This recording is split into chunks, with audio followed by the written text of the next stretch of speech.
اللہ اکبر کی صدائیں بلند کرتے ہیں۔ کبھی آپ نے سوچا کہ اللہ اکبر یعنی اللہ سب سے بڑا ہے، اس کا حقیقی مطلب کیا ہے؟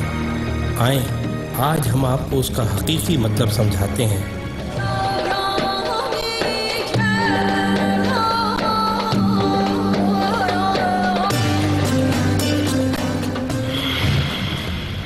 جس زمین پر ہم رہتے ہیں وہ ایک عام آدمی کے حجم کے مقابلے میں 20 ارب کھرب گنا بڑی ہے، جبکہ ہمارا سورج ہماری زمین سے 10 لاکھ گنا بڑا ہے۔ اس کے مقابلے میں ایٹا کورینائی نامی مشہور ستارہ ہمارے سورج سے بھی 50 لاکھ گنا بڑا ہے۔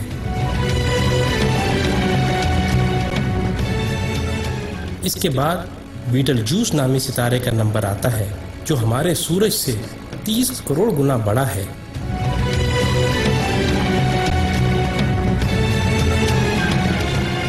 اور پھر وی وائی کینس میجورس نامی ستارے کی بڑائی کا تو کیا ہی کہنا، یہ ستارہ ہمارے سورج سے 1 ارب گنا بڑا ہے۔ کیا آپ کو معلوم ہے کہ جس کہکشاں میں ہم رہتے ہیں اس کا نام ملکی وے ہے، اور ہماری صرف اس ایک کہکشاں میں ہمارے سورج جیسے 300 ارب سے زائد سورج موجود ہیں۔ اور یہ کہکشاں اتنی بڑی ہے کہ اگر ہم کسی ایسی چیز میں سوار ہوں جو 1 سیکنڈ میں 3 لاکھ کلومیٹر کا فاصلہ طے کرتی ہو، یعنی 1 سیکنڈ میں زمین کے 7 چکر لگانے والا ہو، تو اس کو بھی ہماری کہکشاں کو پار کرتے کرتے 1 لاکھ سال لگ جائیں گے۔ اندازہ ہوا نا کہ ہماری کہکشاں کتنی بڑی ہے؟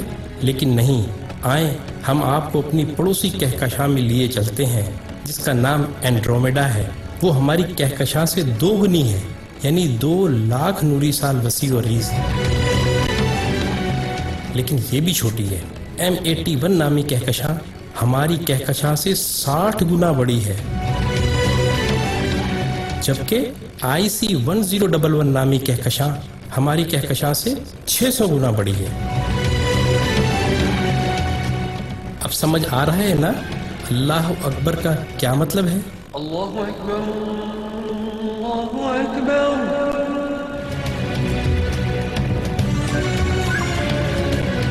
آئیں، ابھی یہ سلسلہ ختم نہیں ہوا۔ جیسے ستاروں سے کہکشائیں بنتی ہیں، آپ کو معلوم ہے کہ اسی طرح کہکشاؤں سے کلسٹر بنتے ہیں، اور جس کلسٹر میں ہماری کہکشاں واقع ہے اس کا نام ورگو کلسٹر ہے، اور صرف اس ایک کلسٹر میں 47,000 کہکشائیں ہیں۔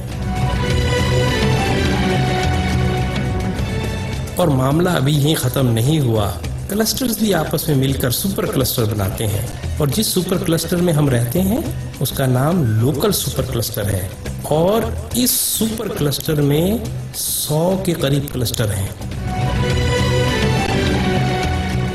اور اس سپر کلسٹر جیسے کم و بیش 1 کروڑ سپر کلسٹر ہماری کائنات میں موجود ہیں، جو ایک عظیم جال میں معمولی نقطوں کی مانند نظر آتے ہیں،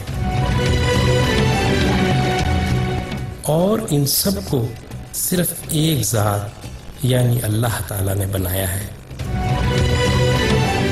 تو اندازہ ہوا کہ اللہ کتنا بڑا ہے۔ یہی وہ کبریائی ہے جس کو قرآن سورہ زمر میں یوں بیان کرتا ہے، اور انہوں نے اللہ کی قدر ہی نہ کی جیسی اس کی قدر کرنے کا حق تھا۔ اس کی بڑائی کا یہ حال ہے کہ قیامت کے دن زمین اس کی مٹھی میں ہوگی اور تمام آسمان اس کے سیدھے ہاتھ میں لپٹے ہوں گے۔ یہ ہے اللہ اکبر کا صحیح مطلب، اور یہی وہ عظیم جملہ ہے جس کو سننے اور سمجھ لینے کے بعد سوائے انتہائی متکبر کے ہر ایک شخص کا سر سجدے میں چلا جاتا ہے۔ اللہ اللہ